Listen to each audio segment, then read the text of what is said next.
Fantastic. So I'm just going to say a few words about Giving Women, and then excited to hand the panel over to our moderator. Oh, yep, I'm told to look over here. So we have a number of members and non-members as well. So I'll just say Giving Women is a network of women philanthropists. We pool together our time, our talents, our ideas in the hopes of making a meaningful difference in the lives of women and girls in need.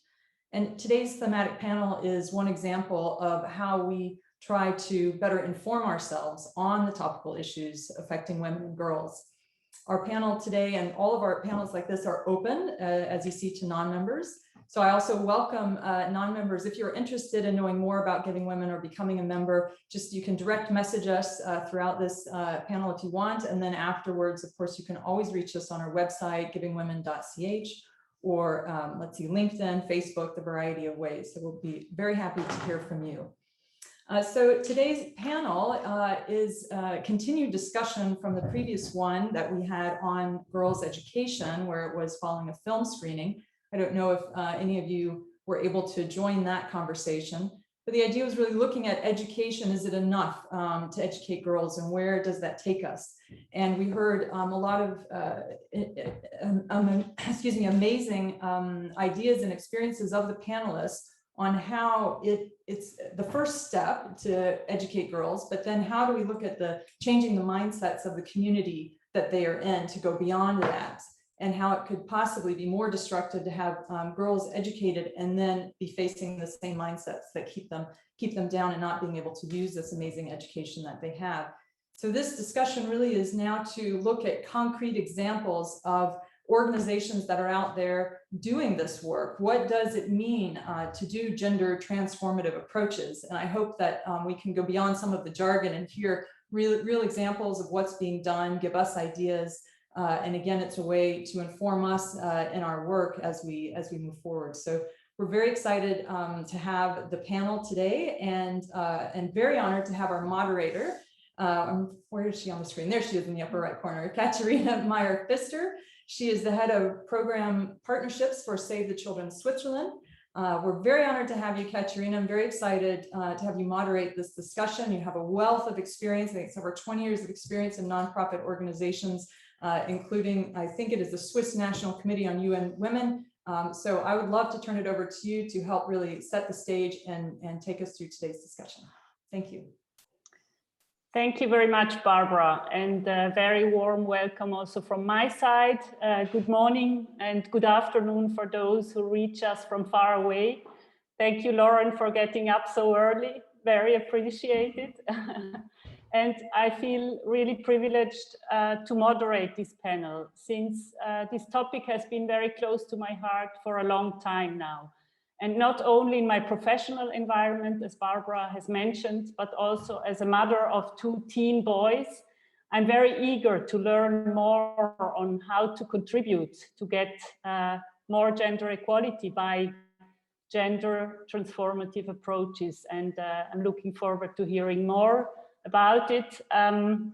We have a fantastic panel with 4 panelists joining us from different organizations with different approaches. I'm sure we will hear that some things are congruent and some things might be complementary.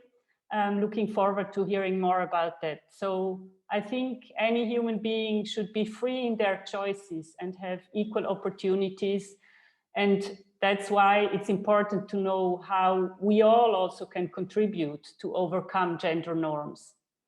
So I would like to introduce you to our panelists. You have seen their short bios already in the invitation. Let me start with Lauren Rumble. She is Principal Advisor on Gender and Chief of the Gender and Rights section at UNICEF in New York. Thank you very much, Lauren, to join into this panel. Could you tell us what your professional and/or personal connection to gender transformative approaches is? Good morning, good afternoon, Caterina, and such a pleasure to be here on this panel today. I'm thrilled to be invited, and I can't think of a better reason to be up early in the morning. I get asked a lot about gender transformative approaches. In fact, it's probably what I'm asked about the most these days. And fundamentally, it's really a very simple concept.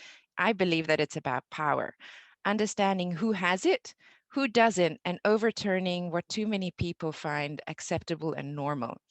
And at the sharpest edge of this inequality, in my view, is of course violence. And I've been working to end violence throughout my career, but it started with a personal journey, real as it is for many of you, I'm sure, on the call. How many sisters, daughters, friends are subjected to violence as some inevitable reality? And we see that too in global data.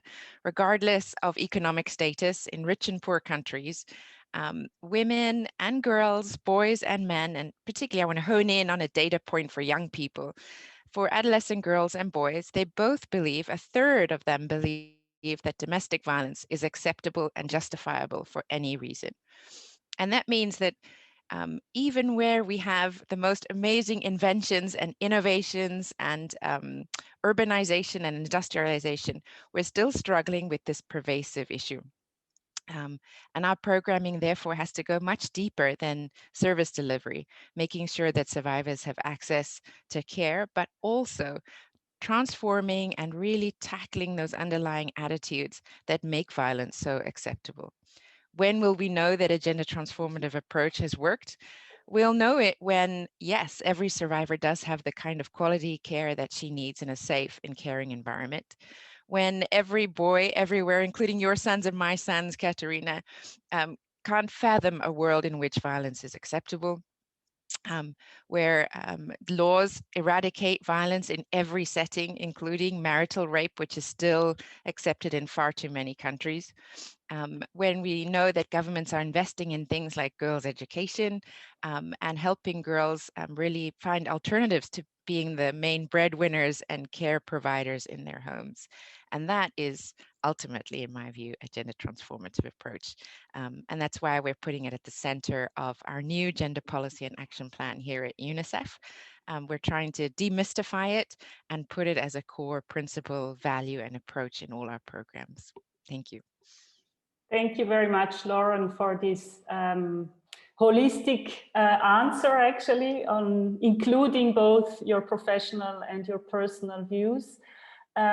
Christina Furtado is our second panelist. She is Executive Director of the Equal Community Foundation in Pune, India.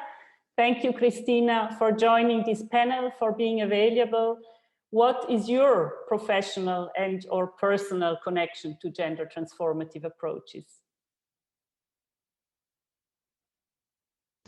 Good afternoon, everyone, and good morning, Lauren. Thank you for having me at this panel. It's nice to see everybody.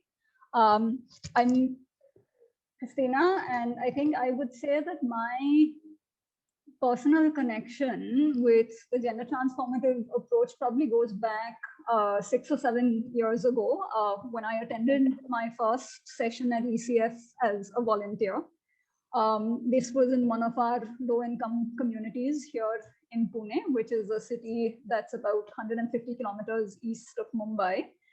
And at this session, we had a young man of about 27 or 28 years of age, and he was leading a conversation with a group of adolescent boys. And they were talking about different types of violence that they see in the community, and they kind of zeroed in on this idea of street sexual harassment and what they see. So 3 things struck me about that session. Here was a young man who was leading a conversation rather than telling participants what to say and what to think. He wanted to know what they thought. The participants felt that there was somebody who valued their opinion, who was keen to hear from them. And through this process, they created a wonderful space for reflection and conversation. And over the course of the program, I think one of the things that even I kind of realized is that this is where behavior change starts, when you create a space for reflection and for dialogue. And I think that was about 6 or 7 years ago when I was a volunteer and now I head ECF here in Pune, and our mission is to raise every boy to be gender equitable, and we focus on enabling and equipping adolescent boys to identify, challenge, and change gender norms. Thank you. Thank you very much, Christina, for these insights. Our third panelist now is Elisabeth Kiewisch. She's head of programs at Plan International in Switzerland. And thank you, Elisabeth, for sharing your insights or your personal or professional connections as well. Great, thanks, Caterina, and hi, everyone. It's really a pleasure to be here today.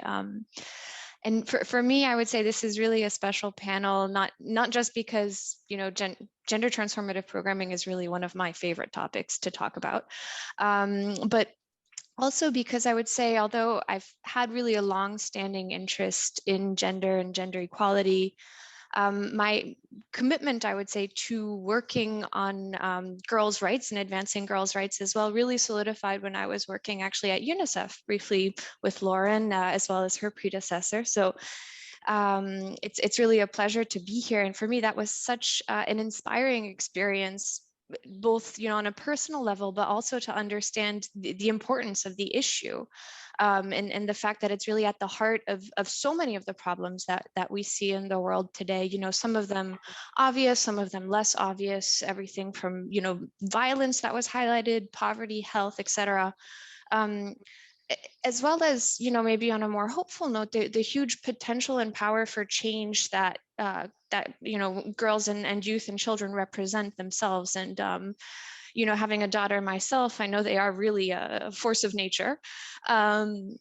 So for me, it's really no coincidence that I've landed now at Plan International, which is, you know, one of the biggest INGOs working on this topic of gender equality for children and girls' rights. Just simply because for me, I can't conceive of change if we're leaving half of the people behind, simply put. So yeah, looking forward to the discussion. Thank you for having me. Thank you very much, Elisabeth. And now over to our fourth panelist. It's Rebeca Revenga. She's Program Manager Bosnia-Herzegovina and Albania at IAMANEH in Switzerland. So Rebeca, tell us, what is your personal and or professional connection to the topic of the panel today? Thank you very much, Caterina, for the opportunity. As my colleague said, it's a pleasure to be here and in this formatting of discussing together rather than in a webinar once again, and having a conversation with each other. For me, the personal connection, especially gender equality, becomes very important in my life through I am growing up. I work almost 20 years ago in Madrid. I am from Madrid in a small women-led organization. And then it became a revolutionary. I was early 20s and I was surrounded by so many women reflecting on their own biases, on their own life, on their own power above other women. And this was kind of the fair connection of my own reflection. And then later on, I travel or I work a lot in Latin America in community projects. And one especially experience was in Ecuador, where we were working through some of the techniques of Paulo Freire and Augusto Boal through theater of oppression. And this reflection came together with this gender transformative, how the people in the community represented through their bodies and through the theater these oppressions and opportunities, and how individuals are very powerful on changing the situation and transforming these oppression situations. And the journey started there. In IAMANEH, we work with gender transformative approach, as we will talk later on. And I think this is one of the candies of the work that I do, is how to integrate, how to work with the colleagues in Bosnia and Albania, and how to support them to keep this process going on this reflection going on. Thank you very much, Caterina. Thank you, Rebeca, for adding to what the other panelists shared. And I think we have already a first impression that our panelists really know what they're talking about, since they have been for a long time involved also in a very practical matters in these topics. So now that you have met our panelists, I would like to share some definitions in the context of gender transformative approaches and gender equality, and would therefore ask Kathleen to show us a short video.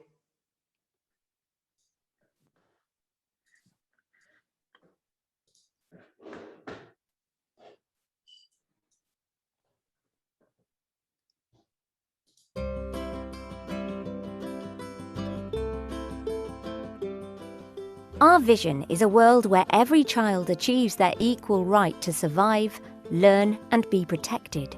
One of the biggest barriers to achieving this goal is gender inequality. Evidence shows that gender inequalities are a cause of many barriers to sustainable development and to realizing children's rights. When we talk about gender, we're referring to the socially constructed norms and roles societies place on girls, boys, women and men, and people of other gender identities. These are learned behaviours about what they should or should not do, who they can or cannot be. Gender inequality is about power. Women and girls are often expected to be passive, submissive, and do much more unpaid work. They're often restricted from accessing services or resources, building peer networks, generating income, and making decisions for themselves, their families, and communities. Men and boys are often expected to conform to stereotypes of being strong and tough. They are frequently discouraged from expressing their emotions or caregiving. Instead, they may be taught to use violence to resolve conflicts and enforce power, and expected to do dangerous activities. Societies often discriminate against people because of their gender. Gender is therefore central to what makes a person have power or be at risk. Discriminatory gender norms have a huge impact on our breakthroughs. For example, girls and women are too often denied access to education. A girl like Mina is just one of 31 million girls not gaining primary education, whilst 32 million girls are missing out on secondary school. Girls commonly have to drop out because they're expected to do domestic chores or get married, and are at a heightened risk of experiencing sexual and gender-based violence. At the same time, boys face increased risk of corporal punishment or being recruited into gangs. All these risks are exacerbated during humanitarian crises. When people are more vulnerable, inequalities and violence increase, schools are less safe, and gender norms become more restrictive. At Save the Children, gender equality is at the heart of our child rights approach. It's often assumed that equality means treating everyone the same. Actually, gender-sensitive approaches require us to identify and address the different needs of all girls, boys, women, and men, and the different barriers they face. Their experiences are not the same, so the approaches won't be the same. We have to consider all the things that stop a person from having a voice or increase their risk of experiencing discrimination and violence, including disability, ethnicity, sexuality, religion, poverty, and gender identity. We can only achieve sustainable change tackling inequalities by challenging discriminatory gender norms and empowering women and girls. We must be active. We must work with girls and women, supporting them to increase their confidence and agency, including over their own bodies, harnessing their voice and promoting equal participation, and ensuring their equal leadership. We must also work with men and boys to promote gender equality, challenge harmful gender stereotypes, and encourage positive forms of masculinity. Every last child, no matter their gender identity, has the equal right to survive, learn, and be protected.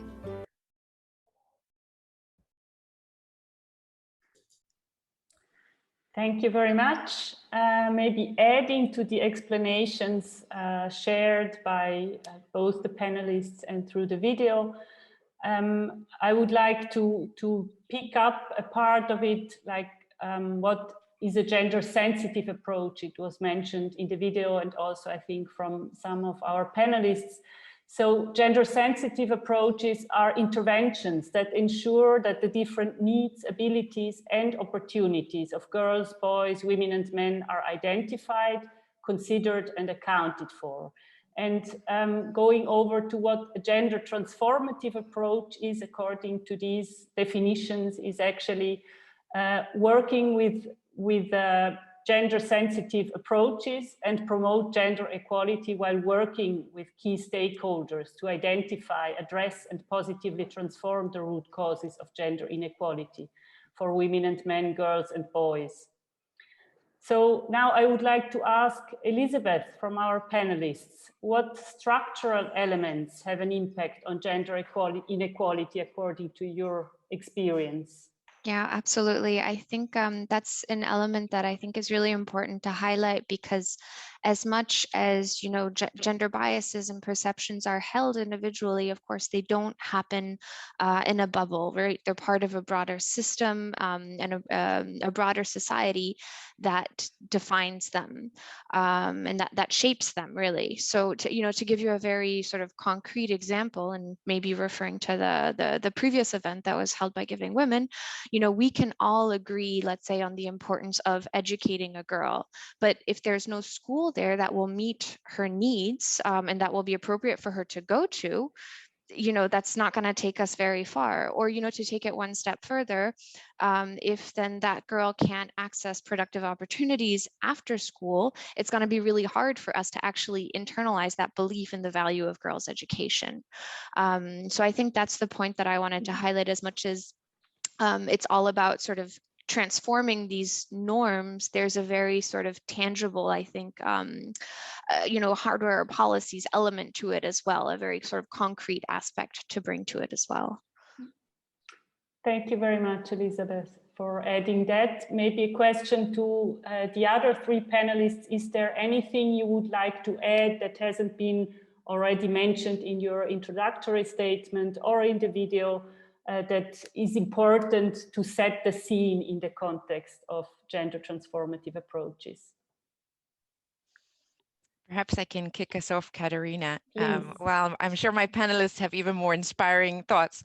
You know, something that's often neglected from definitions and guidelines and tools for folks working in the field is the importance of actually listening to and talking to girls and women themselves about not just the situation. We've become increasingly good at that as a global community in humanitarian and development settings, but actually looping back with a feedback cycle after we've started to implement the programs and check that how things are going. Was the program satisfactory? Was it good quality? Are we missing something? And a very practical example is, you know, when I was working in Indonesia, we realized that a lot of young women and girls didn't know about menstruation. They actually just didn't have the information because it wasn't taught in schools. It wasn't a core part of the curriculum. And so we decided to work with some colleagues in other offices in Thailand and other places, Vietnam, to see if we could come up with an app. So young people are online in Indonesia. They do have access to the internet. Could we come up with an app that could provide girls real-time information about their periods, as well as other information about their bodies and health in general, available services and so on? And we're super excited about designing this. We had partnerships with some fantastic tech companies and innovation labs, and we designed what we thought was a really amazing period tracker app for girls in Indonesia. And then we looped back with some young women and girls and said, so what do you think? Are you as excited as we are? And they said, you know what? It looks really beautiful and we love the graphics, and there's games and all kinds of things on it, but we're never going to be able to use it because in our families, it's our brothers and fathers who control the phones. And so if you put something this obvious and exciting and flashy, we'll never be able to actually access the information. So, and also the bandwidth is too high. So we scrapped the whole idea, started again with girls in the driving seat as the designers of the program, It's now, by the way, available to millions of young people and on the Google Play Store if you're interested. But you'll see that it's a very low bandwidth program. It's called Oki, where girls chose the pictures, they chose the games, they chose the information that they wanted to hear. And so that was a really important and humbling lesson for me around constantly checking back in with those whom we are mandated to serve. Definitely a very important aspect to include the beneficiaries or the target group that we are trying to empower and yeah. Is there anything else that either Rebeca or Christina would like to add right now, or? Just a quick note, Caterina, if I may. I think one other aspect that becomes possibly critical in multicultural societies is the area of intersectionality, where different aspects of your ethnicity kind of intersect along with gender to create various types of opportunities or barriers. So even by being by being part of certain castes or certain classes, you may or may not be able to access various resources. Yeah, no, definitely an important aspect as well. Rebeca, would you like to add something as well? Yes, very short. I think you cover main aspects that we will talk about later. But for me, the first, and we had a conversation with Caterina along this process when we were preparing, is always to start with our own reflection on this gender transformative approach and our own biases as professionals. And every time that we work with a group of people to have the space to reflect before to even start thinking about ideas in programming, just to reflect on our own positions of powers, as Christina said, our own intersectionality and the others, how these affect to the team, to the projects, just adding that. And actually that's a perfect bridge to our next element. Thank you very much, Rebeca, for that. Actually, now that we have set the scene, I would like to invite all the participants to a very short interactive part, and that actually includes this reflection on our own realities. And maybe you know the tool, it's called Menti, and in the chat there will be the link shared that I please ask you all to click on and participate. The answers are anonymous, and actually it will be 2 questions. The first question is, how am I affected by gender stereotypes? So where do I suffer from gender stereotypes that I have experienced now or also earlier in my life, or with people that are close to me? Please put in short answers, because it will be visualized. Again, it's anonymous, so you can share freely, hopefully, and help us get an idea what influences our lives. And probably everybody who's attending this session now is actually aware and conscious of gender stereotypes. We grew up and have been socialized. Actually, I just learned once again that gender stereotypes are built very early in our lives. So we see now already some answers. The glass ceiling, that is of course something that always comes up in the corporate world, mainly, I would say. Then expectations to care for family, for children. The pay level, yes, that's another topic. Micromachism, that's an interesting expression. I imagine that this means it's very in small things, but it's there. And actually, I see that there are so many, so many inputs that men dare to speak up more than women. Yes. Limited in my potentials and capacities, not accepted. I presume that's something that comes from a woman. not being taken seriously, unpaid work at home. So we see there are many things that influence our lives and that we are actually affected from.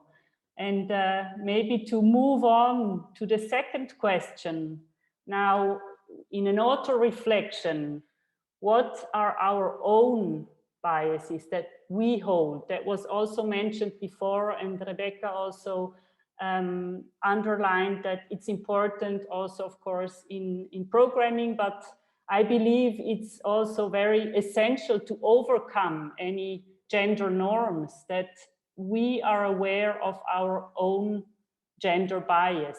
Where do we unconsciously think, well, this can be done only by a man or a woman, or a girl should behave this way, or a boy should not cry, or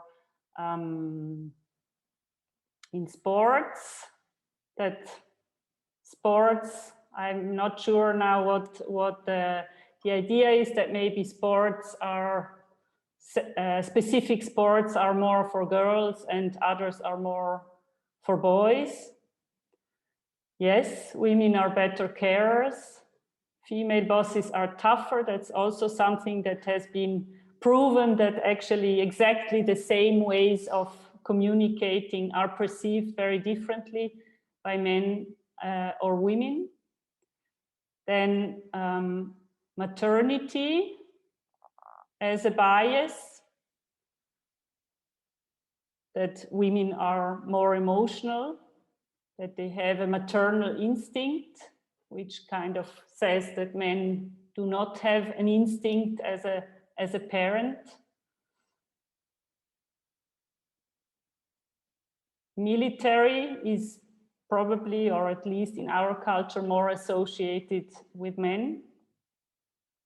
Women need to clean, yes, definitely. I think that's something that probably most of us grew up with. I remember when I went to school, just the girls needed to go to house, learning house chores, and stayed away for 3 weeks from the gymnasium, while the boys went on with maths and everything that we had to pick up later. Physical strength. Yes. So I think we see a little bit, and I think again, it's important, as we have heard before, that we need to also reflect about how are we affected, or how do we affect others with our bias that we hold. And being aware of that is definitely a first step to overcome gender norms. So thank you very much for participating in this interactive part. Let's move on now to the panel discussion with our panelists. And actually, to start the panel discussion, I would like to know, and maybe reminding you all that if you have questions or comments, I see that there have already, some participants have started to add things in the chat. Please add your questions either in the chat, or also later on there will be a short Q&A session where you will be asked to participate.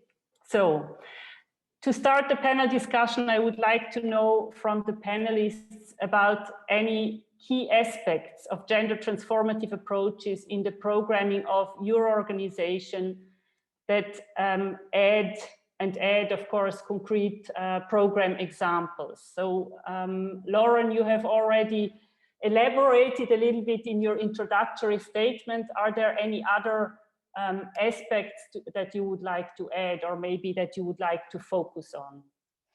Thank you, Caterina. Very happy to kick us off. And I have to say, I was really moved by a lot of the comments that came in through Mentimeter. They resonated with me on such a personal level. And indeed, as a much more famous feminist than me once said, the personal is political and the political is personal, and never more so than in gender equality work. So one area that we're trying to advance here at UNICEF is, of course, the gender transformative approaches in our new gender policy and action plan over the next 5 to 10 years, where we really place gender equality work as a kind of core value of who UNICEF is, the programs we do, and in the workspaces that we have. And so a couple of examples that we really feel are fundamental is on working to really elevate girls and adolescent girls in particular as leaders, agents, and change makers in their own right.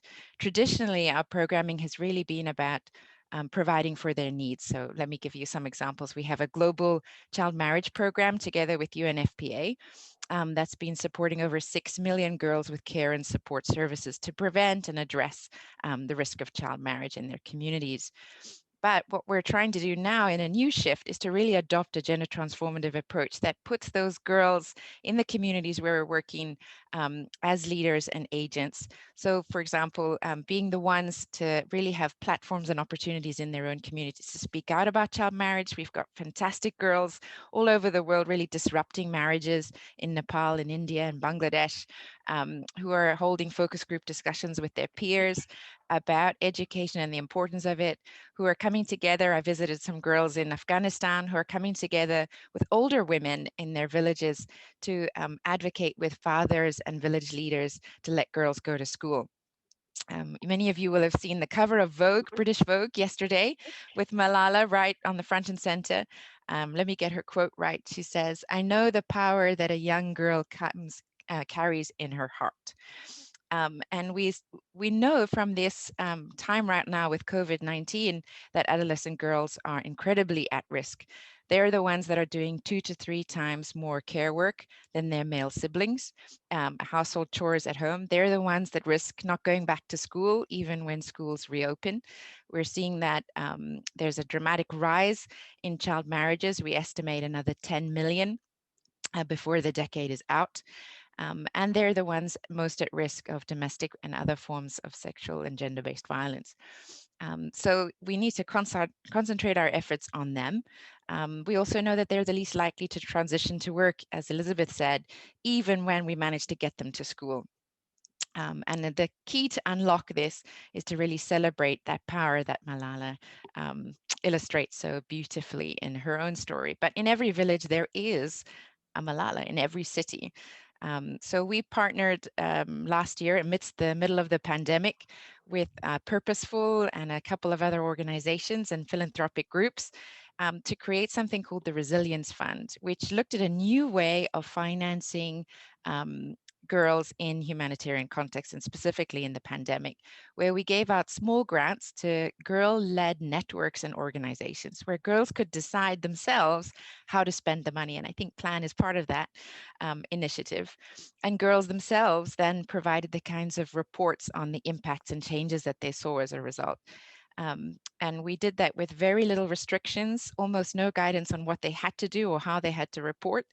And it's been such an exciting pop-up fund. I'm happy to share more information about it, but it's challenged us to then rethink how we do aid work in critical emergencies and crises. And we've now set ourselves as an organization mandatory targets to partner with women and girls organizations, specifically ones that are led by women and girls with a rights-based mandate.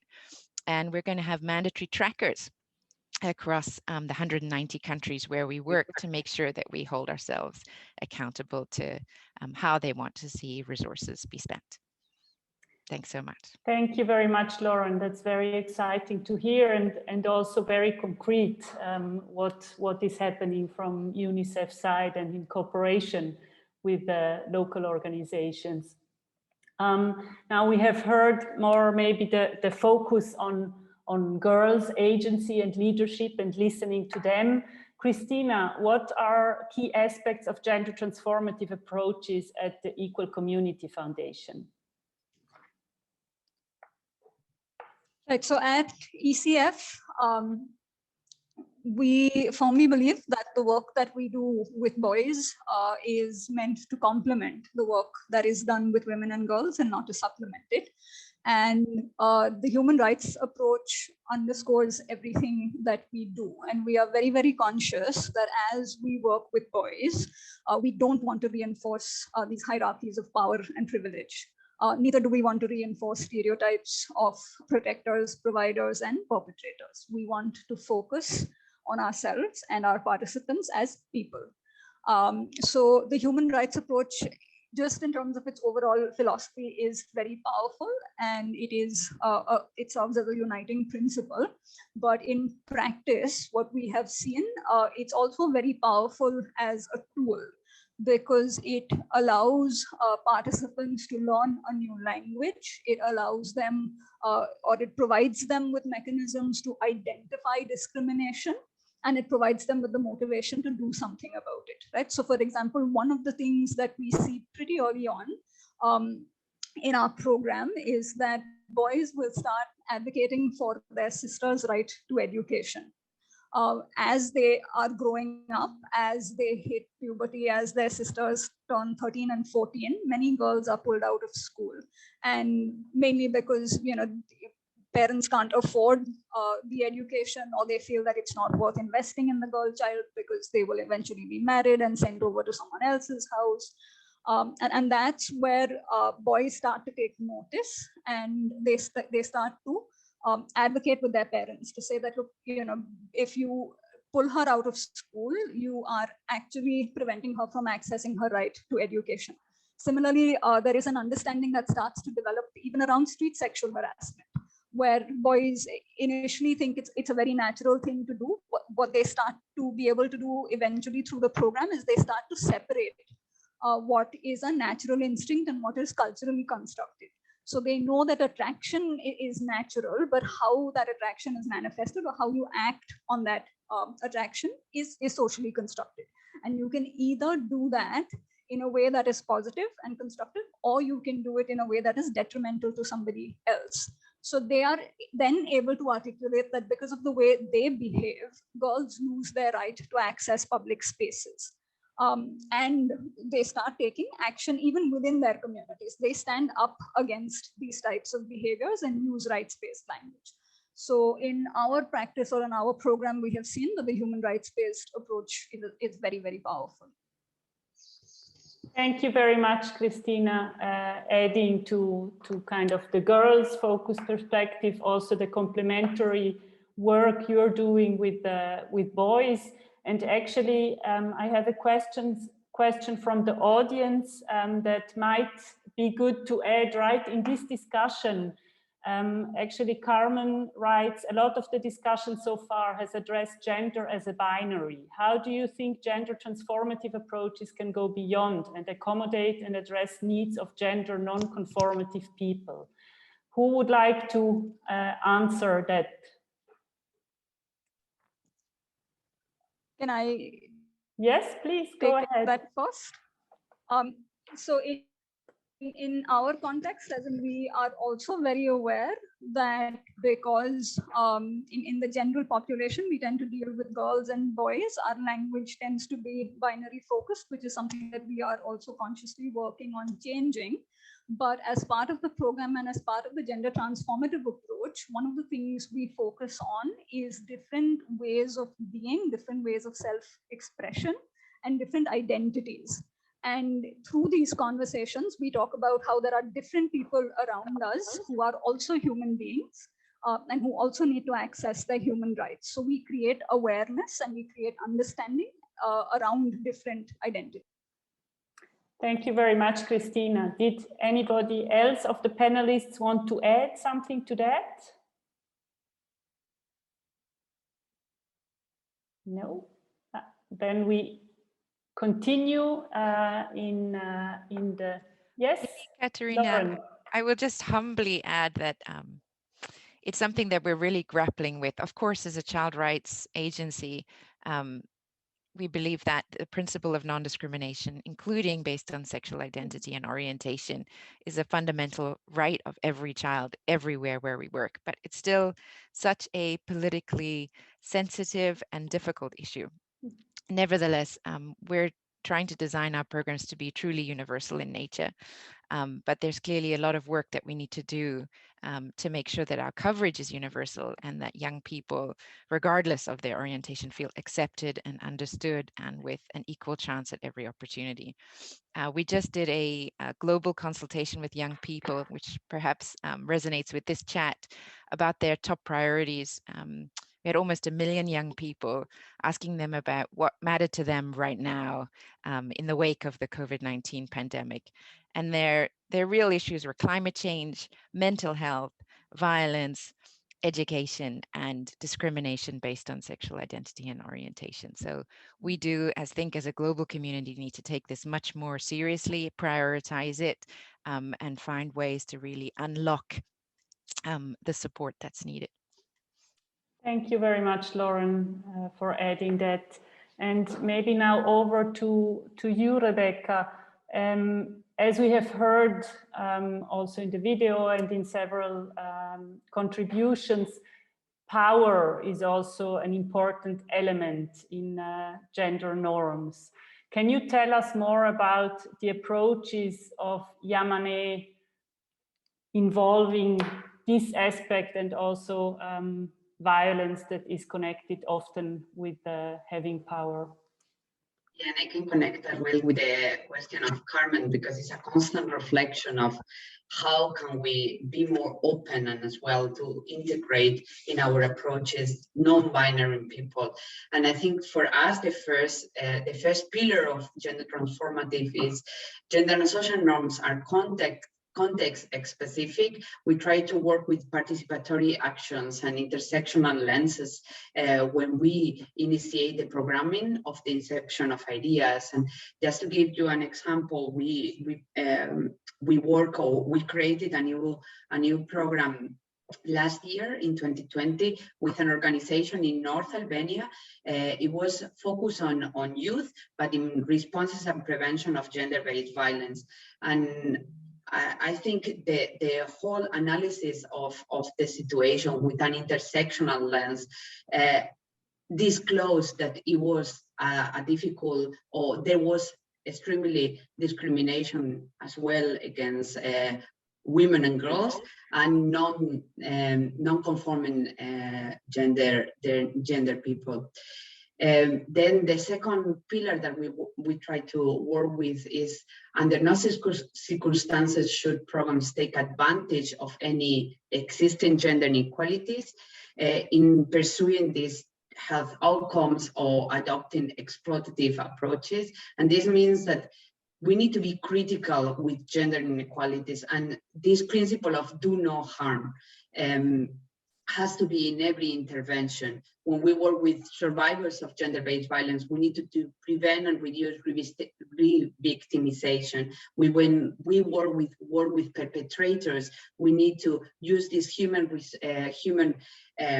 right approach that Christina mentioned before, how to hold them accountable, how to through their own reflection, they can take responsibility of their actions and change their attitude to violence and to violence against women and girls. Just going forward, the third pillar that we put in practice in our programming is promote positive changes, specifically in gender norms and social norms. And the overall objective is this gender integration, to move forward to gender transformative, not only to stop in gender sensitive approaches, but to go forward to this transformation. And we mentioned before, everything starts through the reflection, the personal reflection, this interpersonal reflection, the relations with others, how much power I have above another person, another group, what is my position that sometimes I have as a privilege or as a being oppressed. And one of the things that we all do in all our programs on all our projects is actively engaging men and boys as allies. And one conversation that I had with a colleague, and this was related as well with non-binary people, was how can we start as well including non-binary people into our interventions, more specifically as they are one of the groups and communities that they are more marginalized. And the last one is, I mentioned it before, we work with the ecological model, working with this individual, interpersonal, community, and institutional level. And we aim to affect change at multiple levels, and all our programs try to do advocates toward policy change. It could be a local level, it could be a regional level, it could be a national, but how can we bring policymakers into the conversations? Thank you very much, Caterina. Thank you very much, Rebecca. And actually maybe a question that was raised and that you partly answered already also in the chat is, when we look at gender-based violence, it does not only refer to women and girls, but gender non-conforming, non-binary people, as you mentioned already, since they are considered to be particularly vulnerable. Are there any other observations that you have on how girls, boys who do not conform are particularly vulnerable, or how third gender people could take important roles in breaking up those gender binaries? Or I think for us, it's very important to work not only in responses of gender-based violence, but in prevention and working in a system. We have been working with partners in referral mechanisms, eliminating the violence, and some of our organizations raise the issue that they are not specialized working, for example, with LGBT community, in the focus that they work with other organizations. But I think working together and bringing, when we work with youth, with children, bringing this awareness that Christina mentioned, reflecting that they are other people with other genders, that they are being discriminated as they are. This is the driver of change. Thank you very much. Maybe going over to Elisabeth. We have heard now of several examples, programmatic examples, how to implement gender transformative approaches. Can you tell us about how Plan International assesses how gender transformative a program really is? Yes, absolutely.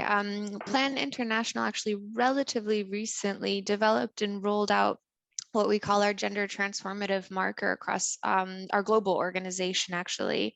And it's a standardized tool that we apply really to all our projects globally to see how gender transformative they are. Are they gender transformative, gender aware? You know, I mean, hopefully we have none that are gender blind, but it looks at, you know, predefined criteria like norms, agency, position, conditions. It also includes things like the M&E systems or the resource allocations in place for gender transformative programming. And what I thought might be interesting would be to give you a very concrete example of one of our projects, our Fit for the Future project that we implement in Vietnam in partnership with the ADECO Foundation, to show you in practice what each of these elements of the gender transformative marker can look like. So for us with this Fit for the Future project, it started really in the design phase. The idea in a nutshell of the project is to work with youth to integrate disadvantaged youth, and particularly young women, into the IT sector in Vietnam. And it started with an assessment of needs and opportunities, you know, together with these youth and young women, to see, you know, that the IT sector is really one of huge potential, but also we found out, of course, that it's one that young women in particular are left out of because of gender norms. You know, I think that's something we see globally. IT is just more for men. It's a male-dominated sector. So that's one element of it. And then working as well sort of on the conditions and positions aspect of it. So we worked to get these youth, these young women, and maybe here I can also draw in, I think it was Laura's question from the chat into this, because there was a strong emphasis as well as looking at these youth in all their diversity. So not just based on gender, not just based on age, but really who are the most disadvantaged. So looking at ethnic minorities, minorities, youth with disabilities as well, young mothers, people from poor households, etc. And getting them involved in these trainings where they can get the skills that they need to integrate this sector. And a lot of emphasis was really placed on getting the right skills for the market demands. So that was a little bit on the conditions of it. But another aspect was also really working on agency. And so the trainings, they weren't just about technical skills. They were also about things like, negotiation, confidence building. These youth often don't know how to negotiate with adversity. So building that element as well, the confidence was a big part of it. And the last part that I wanted to highlight as well was working in the environment at large, meaning that we're not just working with these youth, we're also working with the companies that would hire them to make sure that they have spots for them, to make sure that they're open to hiring them, sensitizing the schools, the IT schools in Vietnam to have a gender balanced recruitment system, gender sensitive, and one that I find a very heartwarming aspect really of the project is putting then these youth and these young women sort of in the driving seat to be able to become themselves advocates, so that they have a platform to tell their story, they have a platform to influence others and showcase what they've achieved. So yeah, that's a little bit of what our gender transformative marker can look like in practice through a concrete project example. Thank you very much, Elisabeth. Maybe adding to that, there was another question from Adimaya in the chat. Is language an issue that is somehow tackled in this marker that you were elaborating on? That's a really good question, and for us also very timely. As an organization globally, we've had a discourse, especially as we're developing our new strategy, on power dynamics, not just in our projects, but within the organization in general, and specifically what language we use that perpetuates, or that hinders, I should rather say, the decolonization of aid. And so even words like the beneficiaries in our project, is that the right word to use, or is that a bit of a neo-colonialistic attitude? So I would say language for us and the power and dynamics that it brings within our organization is also a hugely important topic that we're tackling. Thank you very much. And maybe over to the other panelists, how do you measure if your gender transformative approaches work? Maybe if Christina, you would like to start? Sure. We use a tool called the Gender Attitude Survey, which is a scenario-based tool. This is an adaptation of the GEM scale that was developed by ICRW, the Gender Equitable Men Scale. And fundamentally, we use this tool to record individuals or our participants' ability to identify gender norms, to identify gender-based violence, to identify human rights violations, to use rights-based language, and to suggest concrete action. So it's a composite tool that we have developed, but these are 4 or 5 things that we track through this tool. And we administer it before the intervention, and we administer it after the intervention. What we typically see before the intervention is that most of the participants are in a justification mode. So for example, there is one scenario where we build it up in a way to show that a girl is wearing clothes that she chooses to wear, which may not be deemed appropriate in that cultural setting.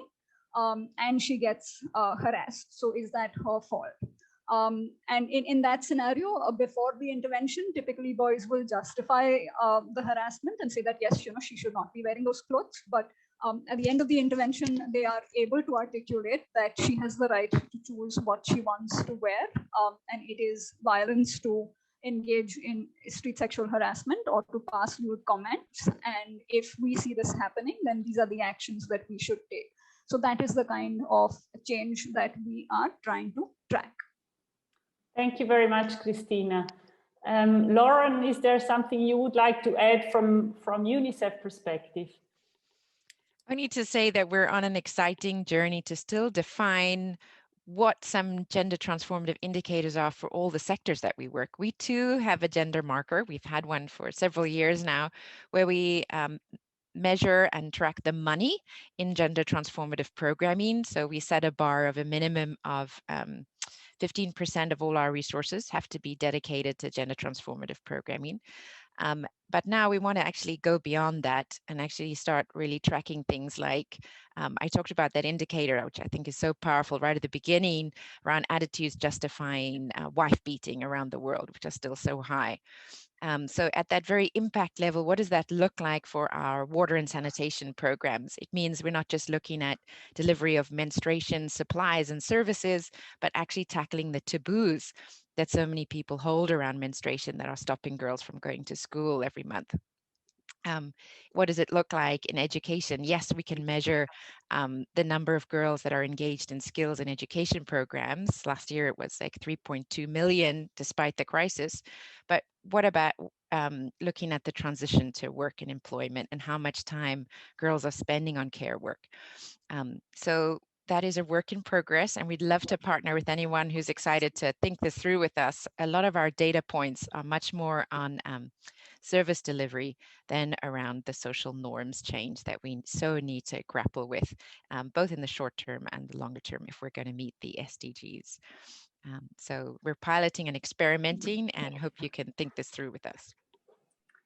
Thank you, Lauren, and thank you also for your honesty, because I think it is indeed important to show that there are obviously challenges in really implementing gender transformative approaches and measuring with the right indicators.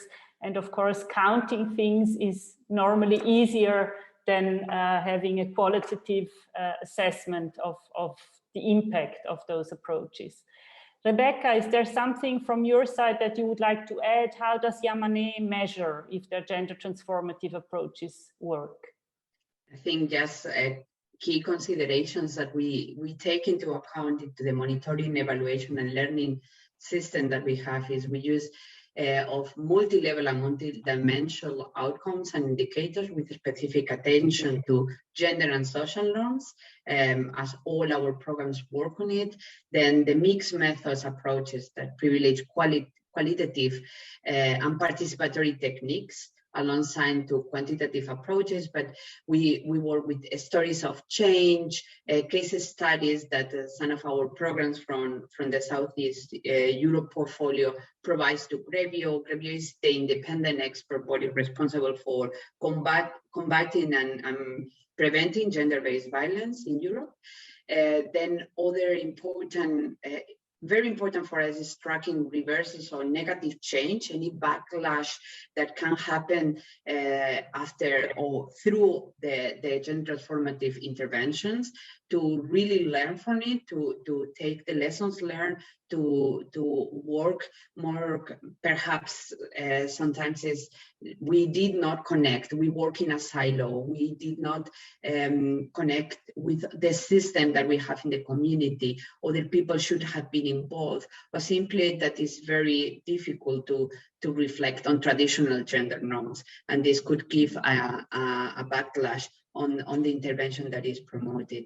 And the last one is giving a space to all voices, and the idea of measurement processes should be empowering for the participants and the project staff alike, like not to prioritize only some, but to really collect all the voices of the participants. If we need to have a new phase of the project, to go back to the participants that they have been participating in the last 3 years, to talk to them, to collect their ideas for the new projects, to have them as active drivers of change.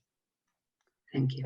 Thank you very much, Rebecca. We have heard many things about the challenges of gender transformative approaches, and I would really like also to give us all some hope. I mean, you also shared good examples of things that really do change, and also that take some time to change, but that can change.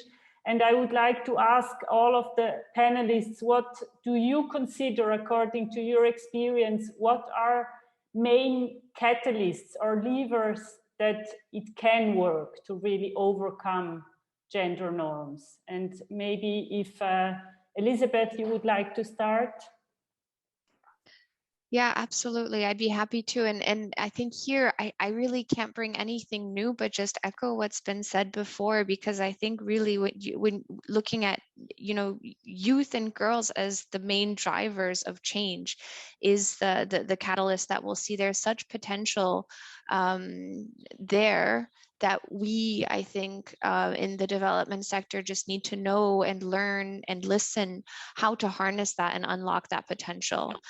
So really echoing what's been said, because I couldn't agree more about that as the path forward for the future. Thank you for this clear message. And maybe adding to that, Lauren, is there something that you would like to add? Well, Elisabeth said it perfectly. So let me see if I can build it out a little bit. I think we're also seeing phenomenal growth with social media, with the media at large and the kind of edutainment industry. For example, we have a fantastic initiative in the Dominican Republic, which is actually very small resources. And through a collaboration with media, we came up with a soap opera, raising awareness around child marriage and violence. Which in the matter of 3 months reached 20 million people. And we were able to track changes in behaviors and attitudes following this, what became a really popular soap opera. And I think this has happened in other programs with many other partners around the world. And we saw really a shift in attitudes by up to 70% around acceptability on child marriage, just in that short time frame, which in itself is a myth buster. That social norms change takes years and it's really complicated. It is both those things, but there can be quick injections of change with the right partnerships, especially with young people at the heart. Another driver of change is in parenting and caregiver programs. We're seeing that we just did a review of parenting and caregiver programs to tackle violence in the home, both violence against children and against women, against partners. And there are so many fantastic programs working with fathers and mothers to really eliminate violence through really careful, well thought out curricula, mentoring and training that in less than a 2-year time frame is seeing a reduction in partner violence and child corporal punishment of 50 to 60%.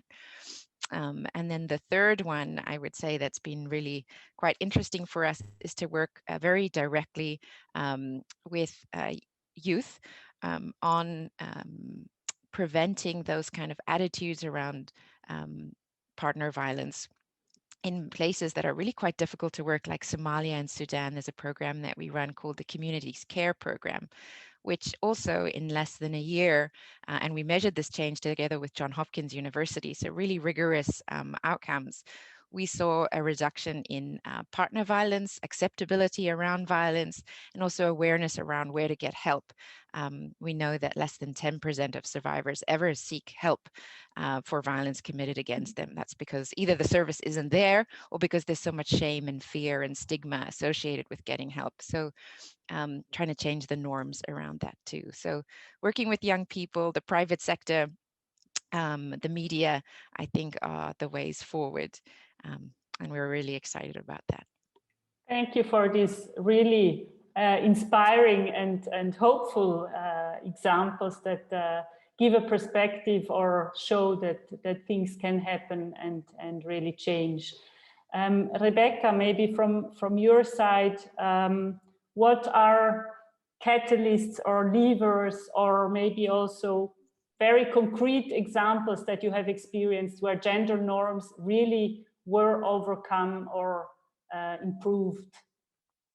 I think I could speak from one program that we have in north of Albania, working with perpetrators, and not only working with perpetrators, adult perpetrators, but as well youth, specifically in this case is a male youth that have symptoms or show behavior of violent behavior in the schools, and how the counselors, they start working with and engaging these these young people openly, is find them in the school, in the program that they have, find these youth that they start questioning or not the real gender social norms that they have. Maybe they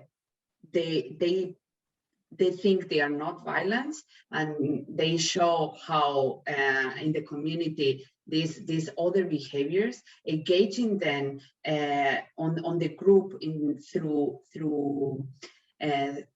different activities, through sports, through different leisure activities, then creating the safest space, promoting that they have a reflection, and that they can be that they can, through other peers, reach other people, win their trust.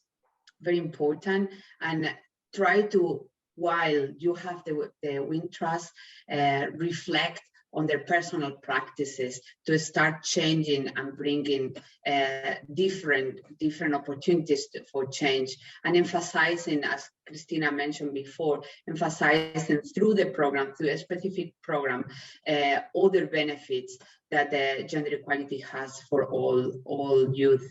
I will stop there because I think we are running a little bit out of time. Yeah. Thank you, Rebecca. And maybe asking Christina, and I would like to link to a question that has been asked in the chat. I know that your organization has been working for a long time already on making boys more gender, or accompanying boys to get more gender equitable. So the question in the chat was, had the duration of your gender transformative programs been lengthened, or do you know when the program started, if if there was a clear time frame on how long this process would take? And adding maybe to that also, can you say that this is a sustainable change in those communities where you have been? Have you kind of visited communities later on and found out if this mindset that you explained to us was still there? Yes, so I think, thank you for summarizing those questions, Caterina. I think I'd like to address all 3 points. So first and foremost, at a micro level, in terms of program design, I will definitely echo what Rebeca, Lauren, and Elisabeth said. The focus really has to be on facilitating this process of individual reflection, and that is one of the key drivers of sustainable change. So as long as you are able to relate to the issue yourself rather than externalizing it or thinking about it as somebody else's problem, the minute you are able to relate to it at a deeply personal level, that is, in our experience, when change begins. In terms of the duration, this is something that we have gone back and forth on. When we began, we were aware that this is something that will take time, because socialization happens over a long period of time, and then when you have to do the unlearning, that can't happen overnight. The unlearning and relearning also takes time. But what we've understood is that even though you need to focus on some kind of a sustained interaction, there are different ways in which you can keep up the dosage without extending the duration of your direct intervention. So we have experimented with things like alumni networks. Right now, we've got a number of webinars going on. We've got a number of online activities where we continue to engage our participants. And moving on to the issue of sustainability and whether participants regress to previous behaviors, again, one of or another key catalyst is what we refer to as the enabling environment. So when you're doing this kind of work, you can't work with specific groups of participants in isolation. So we also engage other members in the community. We engage women and girls as well. We engage mothers, we engage fathers. It may not be at a very deep level, but in order to ensure that the change is sustained, they also need to know why their children are doing what they're doing. So I think as long as you put in the resources to create that enabling environment, in our experience, we have seen that the change does tend to be or does tend to sustain. And I think the last bit again goes back to the what's in it for me. And what we find is that adolescent boys who've gone through our programs as 14 and 15-year-olds, as they grow older, as they get into their early adult years around 19, 20, and 21, they start to see a marked difference in terms of how women and girls relate to them as opposed to other young men who haven't been a part of the program. And then that change kind of solidifies at that level because it's reinforced, right? For them, there is that positive reinforcement as well. And they are motivated even further to influence their peers. This has been our experience here in Pune. Thank you very much, Christina. And actually, yes, mindful of time. And a big thank you also to all the participants who have been so active already in the chat, adding their questions. I tried to include them and directly ask our panelists if there is any question from the participants that you would like to add. It would be now, because soon our 1.5 hours are over. Actually, I'm not sure. I would see if you raise your hand. I can see the chat, however. If somebody also wants to speak directly, you may unmute yourself and go ahead. Caterina, maybe I will just, there was a question around gender disaggregation of data. And that touches on something I wanted to leave you all with, which is about, change starting in our own organizations, companies, networks. I think now with COVID-19, those who weren't convinced before around childcare, for example, are now convinced. It's become such a, the unpaid care burden that women and girls carry is now a very real and personal passion for policymakers, for CEOs. And that's why I think now in this crisis, there's a fundamental opportunity for us to be transformative in our very own workplaces. So for example, at UNICEF, even before the crisis hit, we were putting in place what we call family-friendly policies, trying to sort of role model for the UN what it means to be a family-friendly organization, including things like parental leave and moving away from maternity leave to parental care for all parents, regardless of their gender identity. Second, child subsidies, really looking at childcare, education grants, and other things that hold women back from the workplace. Ensuring those parity targets at the decision-making table, and really looking at options like flexible work, which now is a reality for everybody.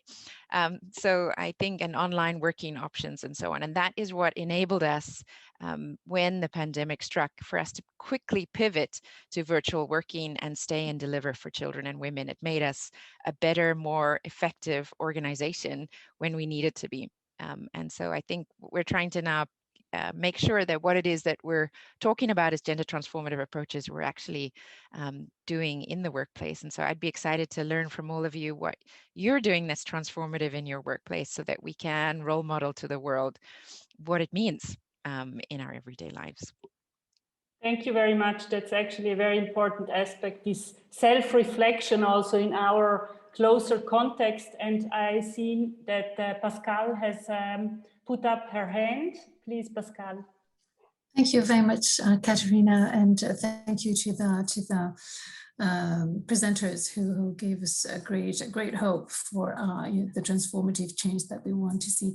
I was curious to ask if anybody had already tried to measure how involving male partners into women empowerment programming is actually helping women be better off. I mean, we're funding such a study in Rwanda and Tanzania, but I was curious to see if there were other examples of that type of study that has been undertaken to have a better understanding of how involving men can actually effectively help women.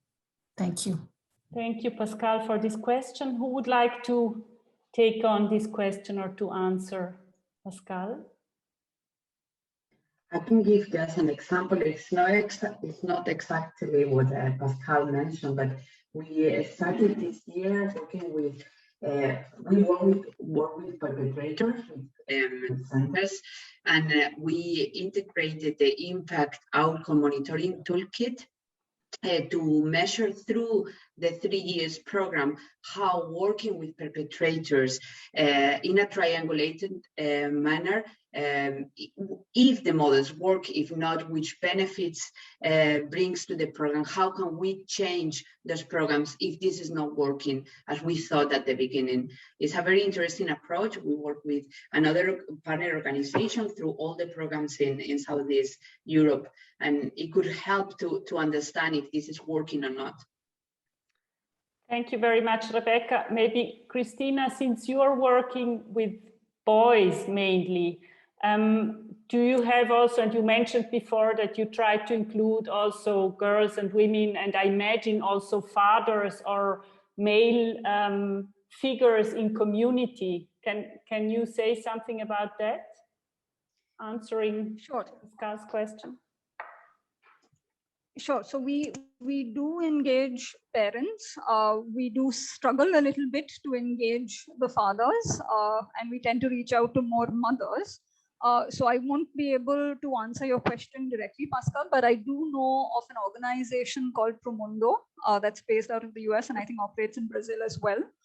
They have implemented a program H, which relates to the engagement of male partners in early maternal care, nutrition, and health. That might inform the work that you're doing. Thank you very much. And thank you, Pascal, for your question. There is maybe time for one last question before we have to round up. Yes, of course. Good afternoon, everyone. Following Pascal's question, my name is Roland from Oxfam. We've often seen too many times we've seen that when perceptions of genders have changed and when women are being offered opportunities, then the reaction of males in the community can be negative. So how do you work on that? Because that's obviously an unintended consequence of our work, and are you confronted with those situations as well? And what do you have in place to mitigate those consequences? I'd be happy to give some elements of response from Plan International's perspective on this one. I think it's a super important point to highlight, and it's one that I think you see especially when you touch the issue of gender equality. I think for us, we take this do no harm approach really seriously, as Rebecca talked about as well before. We have several elements of it that we look at. The one is really to have a thorough contextual understanding. So in all the places that we work, we typically have been there and stay quite a long time, so that we have boots on the ground who really know the situation and can inform the context. Another part, I think, of safeguarding this that's been highlighted in a bunch of ways through the panel, but I'll do it again, is the participatory approach, because that can really allow you to identify and prevent a lot of those risks that are there. And maybe another element of answers that we have throughout the project implementation is that we continue this participatory approach. So we have feedback and complaints mechanisms, and we make sure that they're addressing not only things like safeguarding, but also throughout the project, like what's happening, so that at all points, actually, we can hear from the project participants about what's working, what's not, what are some of those negative unintended consequences if they do come up, so that we can rectify as we go. Thank you very much, Elisabeth. And actually, again, being mindful of time, I would like to close this session thanking everybody, but not without giving our panelists a last chance for a very, very short input, maybe on the question, if there was one thing that you could change in the world, what would that be? Who would like to go first? Christina. May I? Yes, please. Yeah, so in the context of this conversation. I think the one thing that I would like to change is the idea that, you know, again, drawing from a US soccer player, I think her name is Amy Wambach, where she says that, you know, joy and success are too often viewed as pies, right? Which basically means that more for her is less for me. So I'd like to find a way to propagate the idea that joy and success are actually infinite, as she says, right? So they're not, as in it's not a zero-sum game. That's fantastic. Thank you, Christina. Who would like to go next with the one thing that they would like to change if they had a magic wand? Rebeca. If I could add to Christina, I would give everybody the space, the safest space, and an open mind to reflect in whatever topic you think, especially, of course, in gender norms and social norms. Thank you, Rebeca. Who can I pass the... I'd be happy to. Yeah, I had so many things running through my mind, you know, the issues that we mentioned today. But I laughed a little internally when I heard your answer, Christina, because mine is very similar. You know, I think for me it would be the understanding that gender equality is really an issue that benefits everybody in the long term. It's not, as you said, Christina, it's not taking away from somebody. It's really building something better together. Thank you very much. And last but not least, of course, Lauren. Oh, it's such beautiful reflections. I think, you know, building on the conversation today, what we've heard from everybody is that change is possible. That, you know, it's not too complex, it's not too hard, it's not too expensive. Change is happening right now, and from very small pilots that girls have taken on themselves to large-scale change that, again, girls are leading single-handedly, sometimes on their own. And we're seeing that even here in New York. I mean, as a South African, I'm just so impressed to see that America is embracing childcare for the first time in such a real universal way, which nobody thought was possible maybe a year or two ago. So change is happening. Change for everybody should be a very real and tangible possibility, because of course, following Christina's beautiful quote, nobody's free until everybody's free. So thank you for the conversation. I feel honored to have been invited. Thank you very much, Lauren, to you as well. And with this, thanking once again our amazing panelists and also all the participants, I hand back over to Atalanti for a few last words. So what an incredible panel. I'm sort of, there's so much that was said. I'd like to thank our panelists. I'd like to thank Caterina for an incredible job. Thank you so, so much. You engaged with it right from the beginning, engaged our panelists, and we're so grateful to have you taken that job on. But I'd also like to thank our incredible participants who have put some amazing questions in the chat box, some very challenging questions, I think, in the chat box, which make us realize how complex this issue is. It's not them or us, it's all of us together. And I think that the last reflections that all the panelists seem to agree on is that we're all in this together. And if we listen to each other, and the most important thing is to be aware of our own prejudice, listen to what's happening around us, and move together. And I just want to finish with a message that was left by Malala's father on our last panel, in which he gave an example of how important it is to listen to people that have an opposing view to you. So we have our view, and we tend to be very polarized sometimes in our views, and to think, okay, well, they don't agree with us, they're so wrong. But the thing is, nothing's going to change if we have that attitude. And there is something right in everybody's opinion.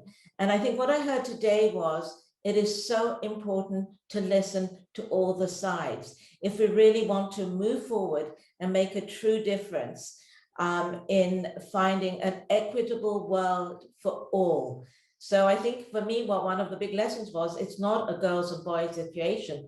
It is really an inclusive situation around human rights for everybody. So I'd like to thank everybody today. It's been so enlightening, so inspiring, so overwhelming in a way. But I think if we all work together, we can really, really make a difference. So a deep, deep thank you to everybody that has been with us today. Thank you very, very much.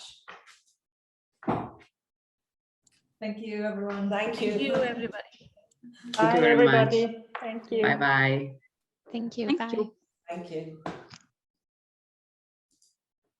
That was amazing.